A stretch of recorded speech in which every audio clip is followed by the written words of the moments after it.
A day in 99 Nights, something completely unreal happened.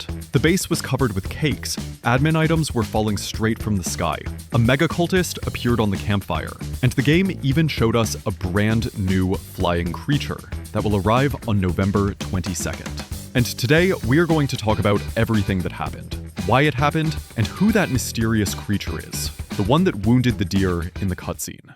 Let's get started. When I joined the server, I expected something small. Maybe a tiny celebration, maybe a few decorations, a couple of small presents, or something fun for only a few minutes. But the moment I loaded in, I instantly realized that something was wrong. Something big, something unnatural. The entire base was covered in cakes. Big cakes, tiny cakes, tall ones, flat ones, cakes on the walls, cakes on the ground, cakes on the tables, cakes on every possible surface. It felt like the game tried to turn the whole base into a giant birthday party. At first, I thought it was just a joke. Maybe someone placed them manually. Maybe the server owner did something funny. But no, the cakes were everywhere, even in places where no one could physically place them. It looked like the game itself decided to do it. Players were eating cake non-stop. Some were laughing, running around, and acting like it was the best day ever. Others stood confused, looking around like, is this supposed to happen? But behind all the fun, something felt wrong. There was a strange tension in the air, a feeling that something dangerous was hiding behind all the happiness. And that feeling grew even stronger when I noticed the deer was missing. Not far away, not hard to find, missing, completely gone. Usually, when you play the game, the deer creates a constant feeling of danger. You hear small sounds in the forest, a branch snapping, a shadow moving, breathing somewhere behind you. But now, nothing. The forest was silent. So silent it felt fake, like the entire world was holding its breath, waiting for something to happen. I decided to do something normal, chop some wood, but that was the moment when normal ended. The very first tree exploded with loot. Not a little bit, not medium, a ridiculous amount. Rare items immediately flew everywhere. Stuff you normally unlock only after many nights of exploring and surviving. But then the loot became even crazier. An admin bag with 9,999 slots. That's enough space for the whole base, every tree in the forest, and still more room left. An admin axe that destroys any tree instantly, like it's made of paper. An admin lantern, so bright it turns the entire night into day, and even burns enemies just by being near them. And then, the admin gun. A weapon so powerful it kills any enemy almost instantly, with just a single click. But here is the strangest part. People were not cheering, not screaming, not excited. They stood still, shocked, confused, not knowing what was happening. Everyone felt it. Something wasn't right. And then everything changed again. Right on the campfire, without warning, without animation, a mega cultist appeared. It was like he formed from smoke and fire. Huge, dark, terrifying. He didn't walk. He didn't spawn normally. He just appeared, as if he had always been there. Players tried to attack him, but nothing worked. He stood like a giant stone statue, completely ignoring everything. It felt like he wasn't just a mob. He felt aware, almost intelligent, as if he had a purpose. Then admin lanterns started falling from the sky. Dozens of them.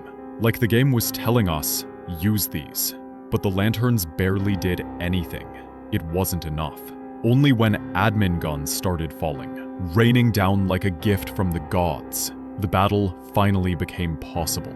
It felt like the game gave us the exact tools we needed, because it realized it created something too strong. Like the system itself panicked and said, okay, take these guns and fix this before everything collapses. But after we defeated the mega cultist, things got even stranger. A massive dark cloud appeared above the base. It hung extremely low, almost touching the rooftops. The air became heavy and cold. Lightning started striking the map, and every flash lit up the trees in a creepy way. Then crystals began falling from the sky, sharp, glowing, full of energy, like pieces of something breaking open. And then, the cutscene started. The forest, silent, empty. The deer was walking slowly through the trees. Its steps were careful. Its breathing was sharp and quiet. It felt nervous, like it sensed a presence. It stopped. The camera pulled back, and then we saw it. A giant wing. Only one wing, but enough to understand how huge the creature was. It flew down at high speed, attacked the deer, and cutscene ended right at the most important moment. The entire server froze. Everyone understood something. The cakes, the admin items, the mega cultist, the lightning, the crystals, none of it was random. It was all connected. It was all building up to something big, something powerful, something coming very soon. Now, let's talk theories. The first theory says that the mega cultist is the leader of all cultists. Not just a strong enemy, not just a boss, but the one who controls the entire dark power of the forest. The deer, the owl, the goat, and even new mysterious creatures, maybe all of them were created by him, or twisted by him, or controlled by him. And when he appeared on the campfire, he was in the middle of a ritual that was connected to the flying creature. The lightning, the crystals, the storm, all of it could be the result of the ritual breaking when we killed him. Maybe he was trying to summon the creature. Maybe he was trying to stop it. Maybe he was using the deer as part of the ritual. Nobody knows yet. But the theory says this: when we defeated the mega cultist, we interrupted something extremely important. The second theory is older and much darker. It says the flying creature existed long before the cultists, long before the forest became what it is now. A giant predator, a monster from ancient times. Maybe a huge bat, maybe a pterodactyl, maybe something even worse. Maybe it was sealed away long ago to keep the world safe. And now, because of everything the cultists have done, it has started to wake up.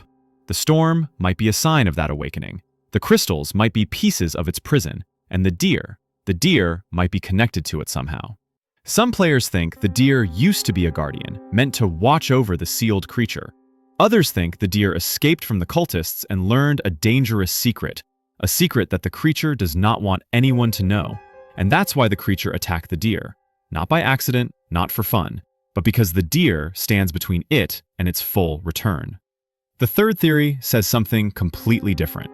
It says that the game secretly started a new story arc. No announcement, no trailer, no hints, just beginning. The cakes were a distraction to make players relax. The admin items were a test to see how strong players could get. The mega cultist was the first boss of the new storyline. The flying creature is the real villain. Everything we saw was just the introduction. This means the game might now start adding more creatures, more cutscenes, more storms, more mysteries, and maybe even more bosses.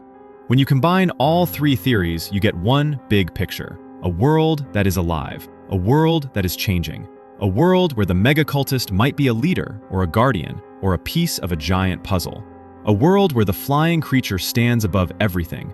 A world where the storm, the crystals, and the strange events were only the beginning. And if that's true, then everything we saw today is only a tiny part of a much bigger story. If you were at the event, tell me what you noticed. Even the smallest detail might be important. I will collect everything, the weird, the logical, and the crazy, and continue digging into the mystery of 99 Nights. See you in the next video. And remember, the night in this game always feels long, but the scariest part is what comes after it.